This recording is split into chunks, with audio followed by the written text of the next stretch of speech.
YouTube community, my name is Thomas and welcome to my countdown to the Eurovision Song Contest 2018. This is the weekly program where I will react to, review and rank all the songs that are going to compete in this year's contest. The songs that are going under my loop this week are the ones from Ukraine, Moldova and Romania. But first, let's check out the scoreboard from last week. There we can see that the UK are still topping my chart with 20 points. But last week we had the new entry from Hungary, which also got 20 points. But since UK got a better score for the song, I ranked the UK before Hungary. Then at third place we have Montenegro with 19 points. Then we have Switzerland with 18 and Belarus with 16 points. And the rest you can see for yourself.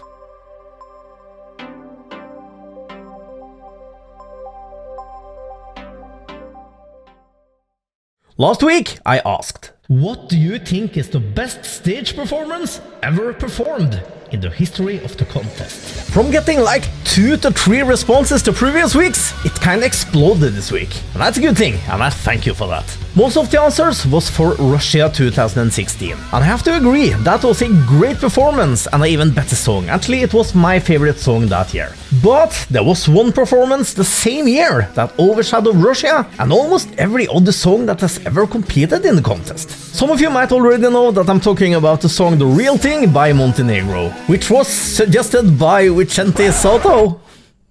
Hi, Vicente Soto. This is getting ridiculous, know that? You've had the best answer 3 times in a row now. Next week, I forbid you to take part in this thing. I think this is a great example of a mediocre song that ended up looking good because of the stage performance. Just take a look at what's going on here. It's like they went to the producers and said, "We have a very bad song this year. Here is $50 million. Do what you want, but do not use pyro. We are afraid of pyro." And by the way, that's not how I expect the guy from Montenegro to sound like when he was speaking English. The use of lightning and LED screens are among the most awesome stuff I have ever seen in the contest. But what's really great about this one is the camera work.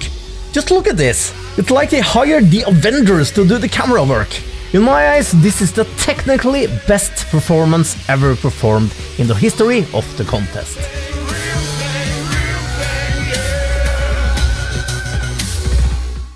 This week's question is, what do you think is the most overrated winner in the history of the contest? This can be a song you loved when it came, as long as you mean that it hasn't aged well. Or it can simply be a song you hated when it came. My number one is, and I'm so sorry Denmark, Fly on the Wings of Love. Okay, I admit it, I love this song when it came. The chorus of this song can still pop up in my head today. But the song dies each time these verses are sang. I mean that this is the greatest example ever in history of music, of someone having a chorus in their head, but they just didn't know how to continue writing the song. While the chorus is a perfect 10, the verses haven't even discovered the rating system yet. The song is more schizophrenic than Croatia last year, which by the way was the perfect Eurovision song. But this is just boring today. Positive? Yeah, but boring. So for me, this is sadly the weakest winner in the history of the contest. And again, I'm so sorry neighbors. The first country up today are Ukraine. They had their debut in the contest in 2003 with the song Hasta la Vista, and they have done quite good ever since. They have already had 2 wins in the contest. First time in 2004 with Wild Dances, and the last time in 2016 with the song 1944. And on top of that, they have also been in the finals every year since the introduction of the semi-finals. Except from 2015 when they wasn't in the contest. That was because of some financial issues, because of the ongoing crisis they have going on that year. This year they are competing with the song Under the Ladder. Ukraine, let's see what you have for us.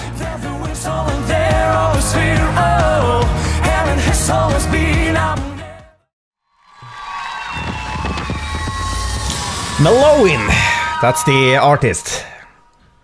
Not sure if I pronounced that correctly, but Mellowin. Okay, interesting lightning. Very much lightning. Don't go off my innocence inside. Things but to be solved. Oh, won't get any better. Oh, won't get the letter.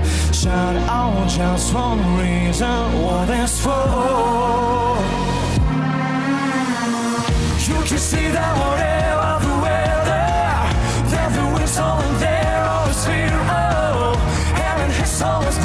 I didn't think the song started that well.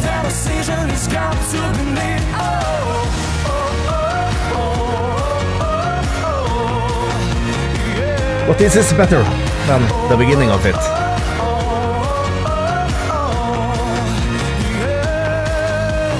The spring without your hope goes you a liar.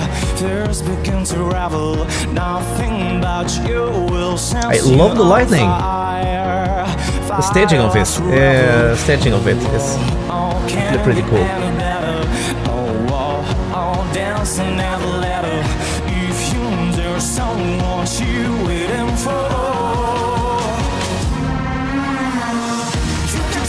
Okay.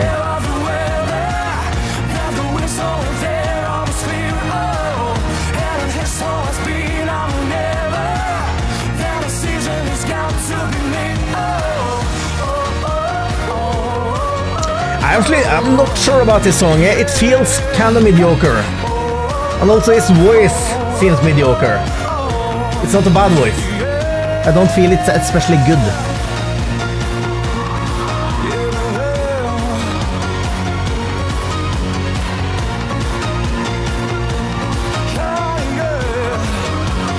Oh!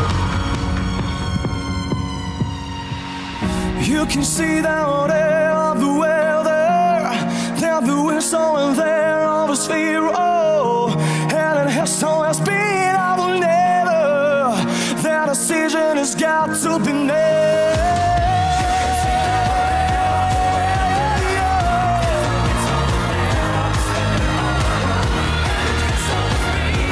Yeah, so the staging. Oh, sorry. The staging is actually one of the best I've seen this year.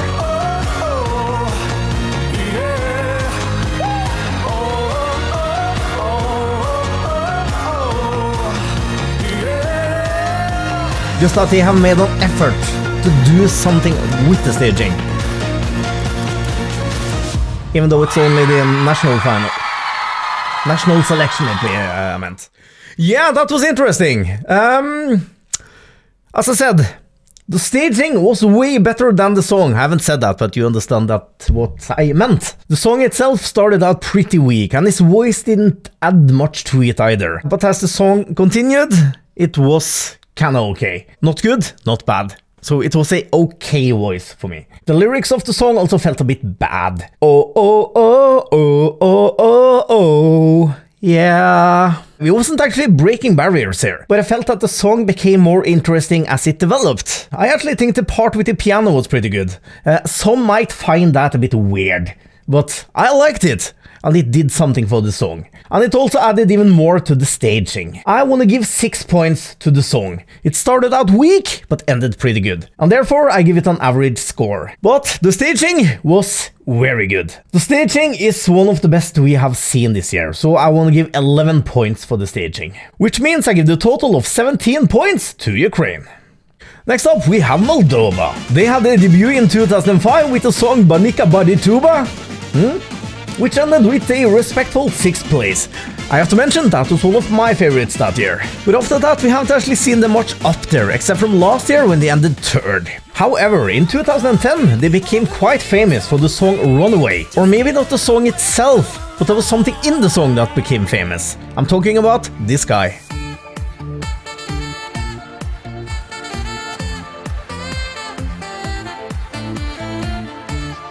This year they are competing with the song My Lucky Day. Can we see Moldova's first win this year? I don't know, but let's find out. Moldova, let's see what you have for us.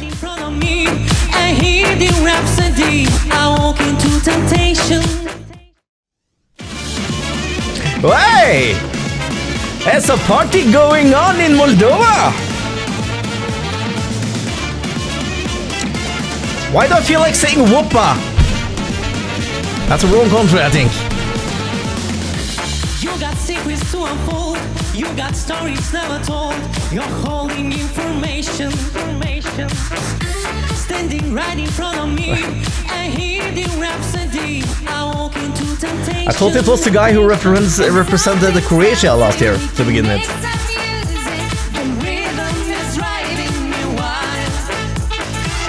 So it's a duet.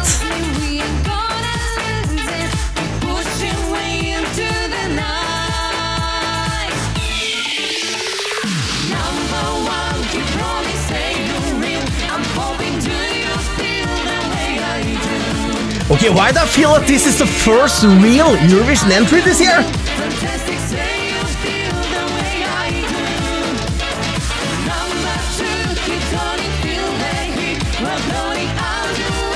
Not sure how well they sound together, but there's something I like about it.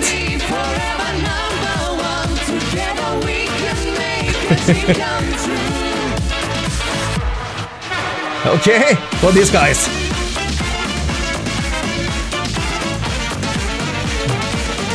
Again, whoppa!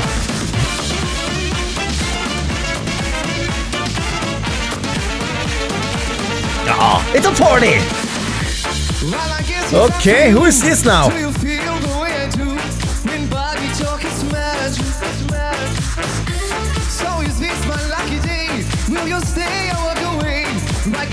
That's not the same guy, is it? No? Wait, is that the same girl?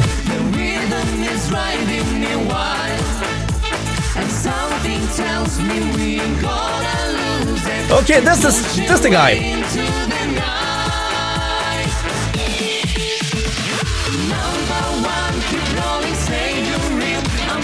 Yeah, Moldova! You have it this year.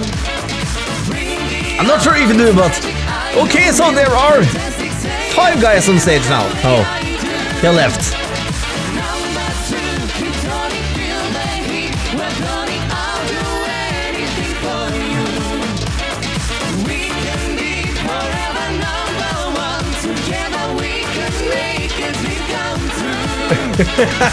Det var Oh! Yeah!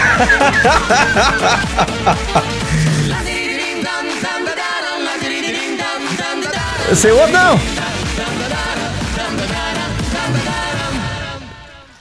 Yeah! Moldova!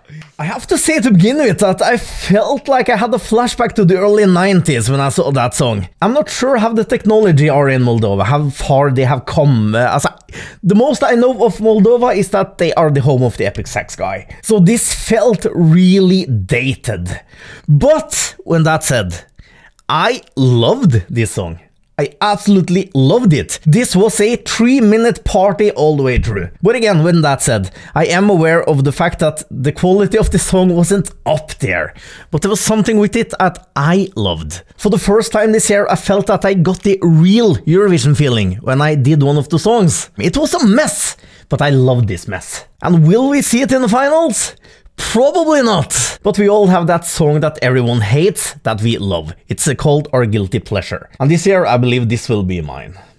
I want to give 11 points to the song. I felt like I could have given this 12 points, but their voices wasn't good enough for the 12. Improve that to the semifinals and you have 12 from me. And the performance was really fun as well. I really enjoyed this. This was cheap as fuck, but it was fun. It was really fun. So for the performance,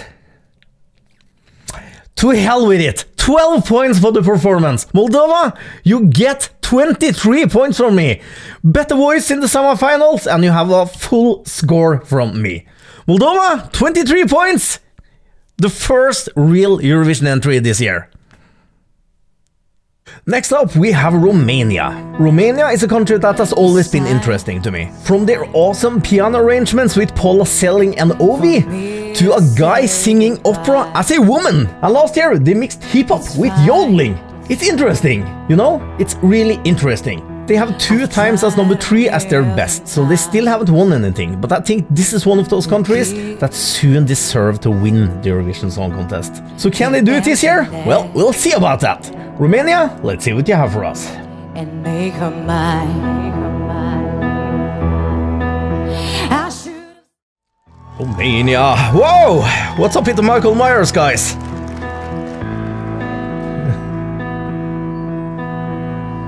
It's time for me to say. So this will be a Paul ballad. It's fine. I've tried a million times. Doesn't she look like Margot Robbie, the actor? To kiss. Yeah. But what's up with those two Michael Myers guys? What are they supposed to do with her? And make her mine. I should've Okay, said, watch it, watch it, watch it! Whoa. but I already left the Okay, and that's it! That drummer guy, yeah, drummer guy, he took off his mask. Nobody knew nothing about. So I guess he needed a mask to take off her coat. Yeah, and the guitarist as well. Oh well. Can see the light. Goodbye. Wow! Whoa! Okay, I didn't see that coming, even though I saw they had guitars and drums. But I didn't see a rock song coming. Okay. I'm liking it now. Don't you see the beauty that surrounds you everywhere? Why can't you feel the joy and all the small things people share? And all the happiness that, by the way, is all for free. Open your heart and seal the love and stay with me. Please, don't be afraid. I hear you cry. It's an interesting mixture. Just like they have done the last years. There are always some surprises from Romania. That's what I like about them. And she has an amazing voice.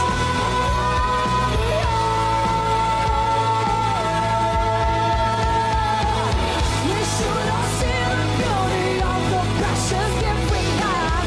'Cause everyone deserves the power to consider it.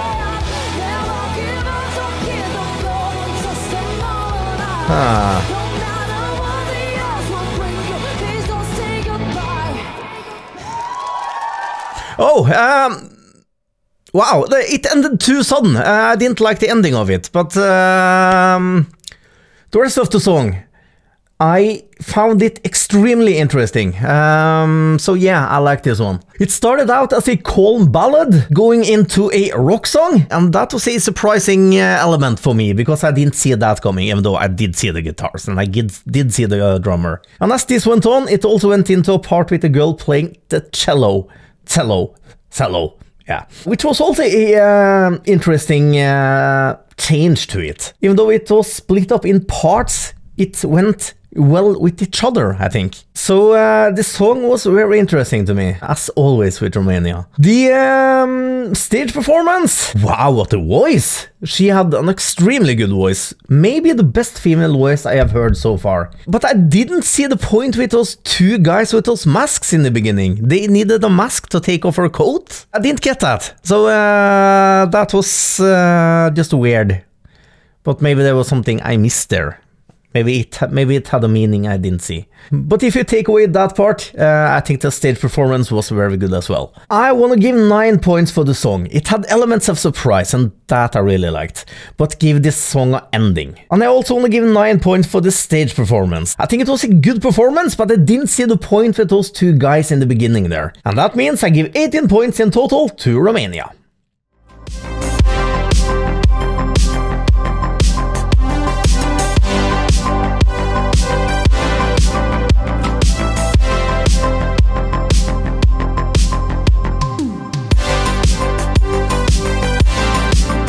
I'm really excited for what will be going on in the comment section this week, because this has guilty pleasure written all over it. And the one from Moldova, that's definitely mine this week. Maybe even this whole year. This will be my guilty pleasure of the year. And one other thing I have to mention about this week's song is that they have really interesting performances. And that really means a lot in Eurovision. You have to stand out from the others. You can't drown in the other performances. And I think all 3 songs this week have succeeded doing that. And nothing makes me happier than seeing great performances in Eurovision. Next week I will do the songs from Greece, Latvia and Romania, and let's hope for some great performances there as well. Until next time we see each other, take care of yourself and have a nice week. Bye.